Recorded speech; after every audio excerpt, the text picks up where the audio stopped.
Assalamualaikum warahmatullahi wabarakatuh.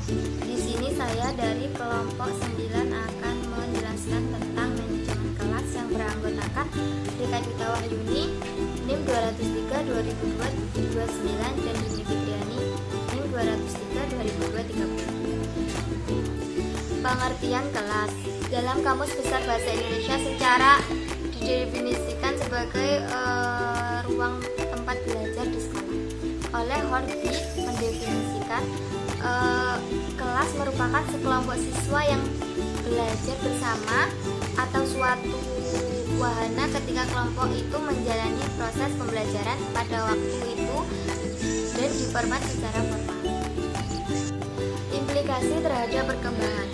Prinsip-prinsip pembelajaran merupakan aspek kejiwaan yang perlu dipahami setiap pendidik selaku tenaga profesional yang memikul tanggung jawab besar dalam mencerdaskan anak bangsa. Permasalahannya adalah bagaimana implikasi prinsip pembelajaran terhadap pendidik dan peserta didik. Pengertian manajemen kelas. Manajemen kelas adalah keterampilan guru untuk menciptakan dan memelihara kondisi belajar yang optimal dan mengembalikan bila terjadi gangguan dalam proses belajar mengajar.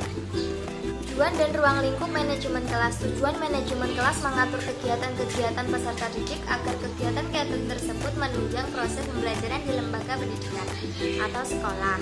Lebih lanjut, proses pembelajaran di lembaga tersebut atau di sekolah dapat berjalan dengan lancar, tertib dan teratur sehingga dapat memberikan kontribusi bagi pencapaian tujuan sekolah dan tujuan pendidikan secara keseluruhan. Akan dilanjutkan dengan Mbak Rika.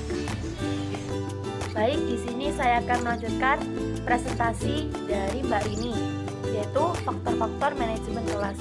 Adapun faktor-faktor dari manajemen kelas ada 6. Yang pertama, faktor kurikulum. Yang kedua, faktor gedung dan sarana kelas. Yang ketiga, faktor guru. Yang keempat, faktor siswa. Yang kelima, faktor dinamika kelas. Serta yang terakhir, faktor lingkungan. Prinsip-prinsip manajemen kelas. 1. Hangat dan antusias. 2. Tantangan menggunakan kata-kata dan tindakan. 3. Bervariasi penggunaan media kelas.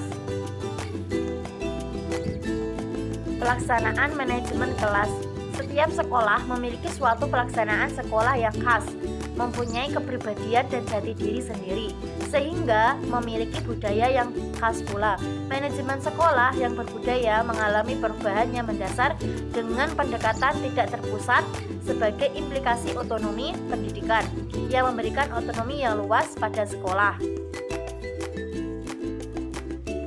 Iklim sekolah mempengaruhi manajemen kelas. Faktor yang mempengaruhi terjadinya iklim suatu organisasi yaitu ada 5. Yang pertama, lingkungan eksternal. Yang kedua, strategi. Yang ketiga, praktik kepemimpinan. Yang keempat, manajemen organisasi. Serta yang terakhir, sejarah organisasi. Terima kasih. Sekian presentasi yang kami dapat sampaikan. Kurang lebihnya saya mohon maaf. Wassalamualaikum warahmatullahi wabarakatuh.